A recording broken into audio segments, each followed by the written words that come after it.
So, I was hoping for a really fabulous Ford Escort Mark 1. When I spoke to Paul and said, let's get an Escort, one of the most searched for cars on the web, I did think that he would be on the same page as me and think, yeah, Ford Escort Mark 1. Turned up today, and here we have this. It's not quite. Hello, troublesome. Now, you told me, because this isn't a Mark 1 Escort, Sarah said to me, for the final car in the Great British Car Show for this second series, I had to sell the Mark 3 or Mark 4 as it was technically known, Escort to her. So here I am, I'm a 1980s salesman. You are a 1980s woman. Right, okay. So just, you know, cleanse all thoughts of 2023. Okay. It's 1988. Okay, it's 1988. Yeah. Sarah, this is the all-new facelifted Mark 3 Escort. I was looking for a Mark 1. I know that, but they're very old. Have you got any in stock? No, they're very old now. This is the new. No, you go with it. This is 1988. Okay. She's not getting this. I've even got power stripes on my tyre. I had You in actually 1988. match the interior fabric. Yes, yeah, absolutely. Wow. And what wonderful fabric it is. Have you seen it? It's very lovely, actually. But In 1986, we introduced these double-bodied seats where you have the pattern up to about there and a different pattern above there. Oh, wow. We didn't run out of material. Yeah, obviously not. No. And let me show you something, which, I mean, if nothing else sells this facelifted Mark 3 Escort, because Ford don't want to refer to this in 1988 as a Mark 4 Escort to you, this will. Okay. Previously, the Valencia engine was only available in 1100. This is a 1.3L. Wow. And it has a Valencia engine. Yeah? Crikey. Yeah, no, this is refined. And one of the complaints on the Mark 3 Escort was that the drivetrain was very unrefined, very clunky. So what we've done, and you can't see it, and I would never, madam, get you to bend down on your knees to have a look under the car, but believe me, it's there. There's a very... You're back in 2023. It's 1988. No, that is 988. Is it? Yeah. Right, okay, sorry. Not allowed him to. Oh, okay. Under here is a very special subframe that we added in 1986 just to help the And drivetrain I'm be going to more notice refined. that difference, am I? You are. It's so Okay. much more refined, madam. Okay. We have rear seat belts because in 1988 we put these on the features list. But rear seat belts, inertia reel. I mean, we've carried those over from the Mark III, the normal Mark III, but that's okay. Yeah. It's still a selling point because we put them in the brochures. I've seen the brochures from 1988. They're all in there. Lots of leg room. Sit in the back, madam. Lots of leg room. Yes? You can tell that she's starting to fall in love with the Mark III facelift Escort. Now, madam, I must insist that you drive this 1.3L Escort. You can see it's a 1.3L. It's in the boot there. Yes?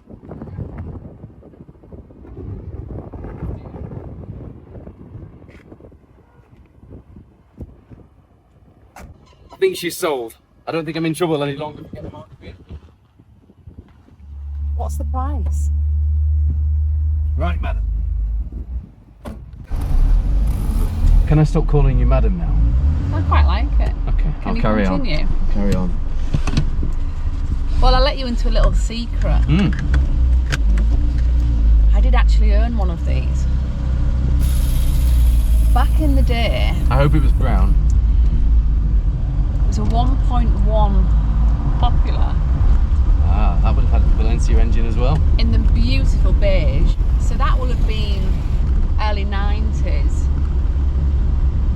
Yep. I obviously didn't buy it brand new, you know. And I did love it. It drove great. Yep. In many ways, though, although going back to our original brief for this series of the Great British Car Show, we were looking for cars which are the most popular searched for cars. We're almost at that next tier where people start looking for the cars that haven't previously been searched for, aren't they? And companies like yours start to really point people in the direction of those cars. And this could be one of those, couldn't it? The unloved earlier Mark 4, as it is known, Escort, Yes. with the lower engine specs and the you know, the not the special editions.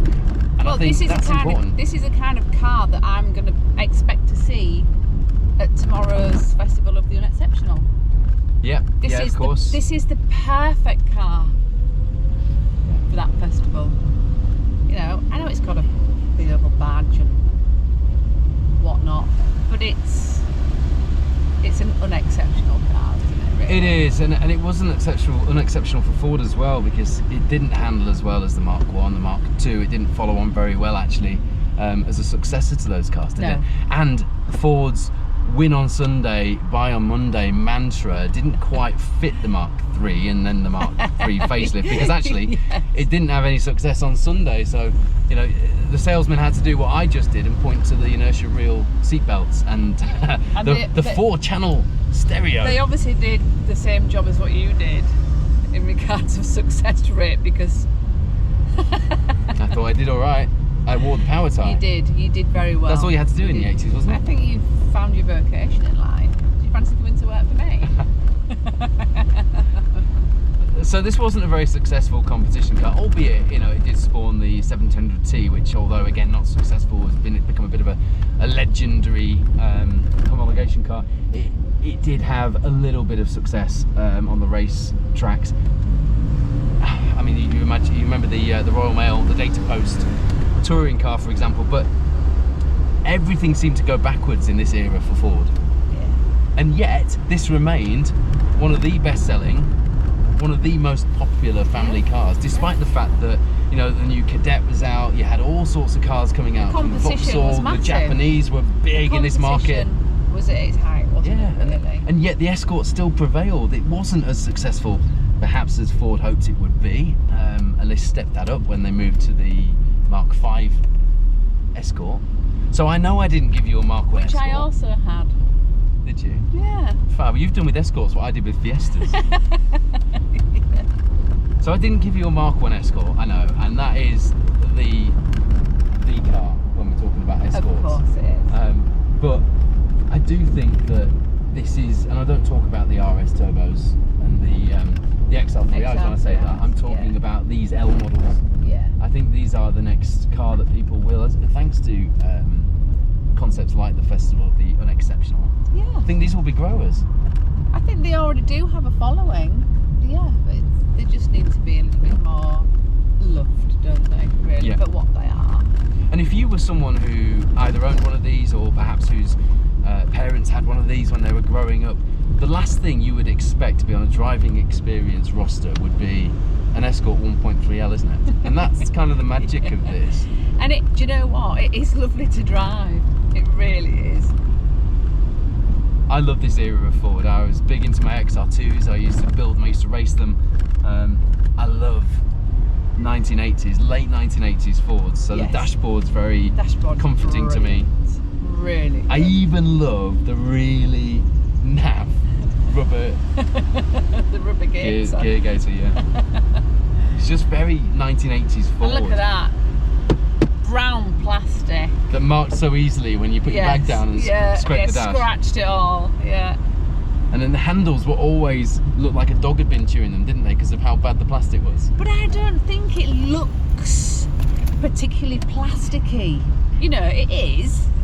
It's a massive plastic, but it doesn't look cheap. I don't think it does. Compared to some cars. I mean, who's the salesman here? Because I think it looks cheap. Do you? Yeah. I don't think it does. I just think because my dad had a Vauxhall Cavalier. Yeah. And when you got in a Vauxhall, or even an Astra, after one of these, they had the soft touch vinyl dash. Yeah. And it looked chunky, it looked tactile, compared to the Fords that looked very primitive and very plasticky and very... I'm alright with it. Yeah? I'm good with that. And to be honest, this one's stood the test of time. It's not too bad. It's in beautiful condition, isn't it? Yeah. I just think at this time, and it's part of the charm of these cars, it's like when we talk about the failure of British Leyland and BMC. It's not because we dislike the cars, we love the cars, and we almost love them more for the historics and the problems in the boardroom, don't we? Because it adds some poetry to the story. But this for me was when Ford were really struggling. I think it was a bit of a nowhere land for Ford when they brought this Escort out, because they had the Mark III and that was okay. But then this was basically a softer version of that, and the world wanted something more. And then came the Mark 5. Yeah. The Ford Escort would never quite rule the roost in showrooms until it finally elbowed the Cortina aside in 1981, becoming the UK's best-selling car with the introduction of the Mark III. The platform was going strong by the time the facelift, known as the Mark IV, dropped into the timeline. But by 1991, the competition was fierce, and Vauxhall was coming on strong, the Cavalier almost matching the Escort for sales numbers. We all expected big things from the Mark V, but it didn't exactly set the world alight. Well, not until the Escort Cosworth and Z-Tech engines came along anyway. Here's the thing. People rushed out to buy the leftover Mark IVs, just like they're about to do again, as this era of Ford Escort gathers momentum in the classic car world. There's so much love for these base models too, and I can totally see why. You must be rather sweaty. I've got that 1980s salesman sweat going on, the beads of sweat on my forehead, hoping I can Is she save going to the buy it? deal. Isn't she going to buy it? Is she going to buy it? Isn't she going to buy it? So, Is she going to buy it? Oh, am I still in the doghouse for picking a Mark well, III? do you know what? I think you've still got some selling to do.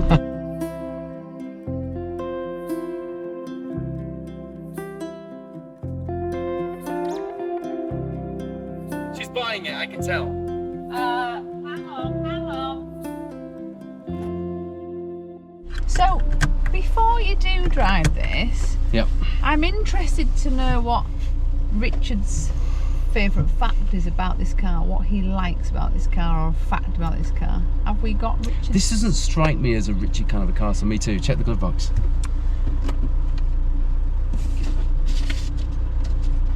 Aha. Aha. What do you think it might be? What do you think Richard likes about this car? What would Richard like about this car? I don't know. Because it's very... Richard likes his quirky cars. He likes cars with really interesting little nuggets of history and information. And this isn't that. So I don't know. He will like how clean it is. He does admire cars that have been kept in really good condition, that he doesn't have to restore, because he doesn't really like restored cars. He likes cars in good condition. Is it that? Am I overthinking it? You are overthinking it. Richard says it's such an ergonomic delight inside. Very clear instruments, great switches, and so light to drive. I'm 100% with Richard. 100%. I love it. In a world now where, I mean, I've just got a new car and everything's on the screen. In a world, even the dials, I mean, the gauges have gone, there's no needles. Yes. So in a world of screens, yeah, you're right, the switches are great, they're very tactile, but that's the same for any old car. Was this an ergonomic delight when it came out? I'll tell you what is an ergonomic delight. I like something and I dislike something. Okay. Yeah? Right. I Hit me with it. really love the stubby indicator stalks and light stalks. Yeah. I think they're just really cool. Yeah. And multi-function light on there. They're nice. Yeah, they are. Not floppy big things. Why do we go back to the big ones after that? I don't know. It looks quality, doesn't it? Because after that we went to big ones again. Yeah. So I love those. They're cool. Yeah. Someone probably complained, didn't they? They sat there in a showroom saying, I can't reach it. Maybe. I don't know. Why would you change back from that? That's a step forward. But I dislike these. And why they have to be there, I don't know. The speaker positioning button. I mean, it's a big old lever and it's stuck on the middle of the dash. I mean, hide it. Yeah, it's a bit clumsy, isn't it? That is not an ergonomic delight. Yeah, that is a bit clumsy. But it's useful, there's lots of space, put all your stuff, it's good looking. Like you say, the knobs are real, ooh, you just want to put the heater on just so you can flick the switch. I do like it. I think these Fords were very underrated. The sporty ones were obviously not underrated, Yes. or aren't now at least. Yeah. Although they went through a period of being underrated, XL3Is were nowhere. No one's business, were they? No one really wanted those. As a Sierra P100 pickup drives past us, I've got to love the Great British Car Journey. It's like you arrive in a different parallel universe, one where only classic cars matter. what's remarkable for me is that somebody has looked after this 1.3L, and it is in almost showroom condition. If you come and It's drive in this car, or drive Dad's brilliant car, or even come and condition. look at it when you're at the Great British Car Journey, And it just it's takes incredible. you back. The It does. fabrics are It does. fabulous. And what's remarkable to me is that somebody would keep this car in that condition beyond any time when it was treasured as an asset or financially viable to do so. You know, there have been times when sticking a CV boot on this car would have been more than the car was worth. And yet somebody has done that, and somebody has kept it like But this. we do though, don't we? We all do We that do. with our classics. We don't But this wasn't do a classic is what I'm saying, and yet here it is now. Yeah, it is. And It whoever is you now. are, whoever bought this car and kept it in this condition, looked after it, cherished it, even though it wasn't an XR3i, even though it wasn't an RS Turbo, we salute you, because that's what the Great British Car Show is all about, isn't it? Definitely is. 100% in a nutshell. So going back to the most popular, most searched for cars in the UK, we've Yeah. done the Land Rover Series 2. Obvious why that is searched for, and having driven it now, I've had my mind fully changed. It doesn't belong in a museum, it needs to be driven. It's a glorious bit of theatre. Yeah. We've done the Capri, neither of us needed any convincing on that No. one. We were already the converted. Already there. Didn't need any Already preaching. there. I was just so scared it was going to not fulfil Yeah. what I thought, but it didn't. And then we've had two good news stories really as well, haven't we? Because the Yeah. Stag in particular was something that Yes. neither of us were looking forward to No. driving, would never choose to drive, would No. definitely never choose to own, and now I'm almost sold. I'm not quite there, but yeah, that V8, I'm with you. Yes. that V8, Yeah. I certainly, even if I don't want one, I certainly appreciate them, and I didn't before. It'd and be I think nice that's to good. have one on the drive just for those 4 sunny days of the year that we have in the UK. I could just get it out and blast it down the country lanes. It would be lovely. And then this is my second good news story, because I love, with motoring, the biggest thing for me is finding out something new, finding something new that I like. I now do like Triumph Stags. I do. I appreciate Yes, them. yeah. And I appreciate that you don't need it to be an XR3i or an RS Turbo to be a cool Escort, and you don't need it to be the most searched for Ford Yeah. Escort, because you know what? The Mark III one day will follow the Mark 1, and when it Hopefully. does, Sarah will be helping you make a lot of money. Because Evoque Classics Do you will know be what? bursting Just- at the seams just with them. thinking about the 4 that we've actually got today, those 4 cars actually make a really good car collection in themselves, don't they? I'd have those 4 on my drive, all 4 specific things. They Yeah. all fit, don't they? Yeah. What a good little car collection. I think we've had a great time today. Yeah, I do like this.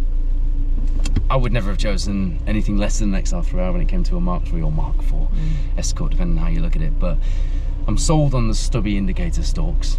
I'm sold on the fact that somebody has cherished this enough to keep it in this condition, Yeah. even when it was worth as much of as a bag of crisps. Yeah. And I love that now it will start to appreciate, and then future generations will see that actually we didn't all drive around in Escorts that had loud exhausts and louvers in the bonnets. We actually drove around in cars like this, and Yeah. I guess that's why, although it wasn't the most searched for Escort just yet, it still belongs in this lineup. Definitely. But I'm still sorry I got it wrong. You will be. You've redeemed yourself. And okay, I'll take it. How much is it?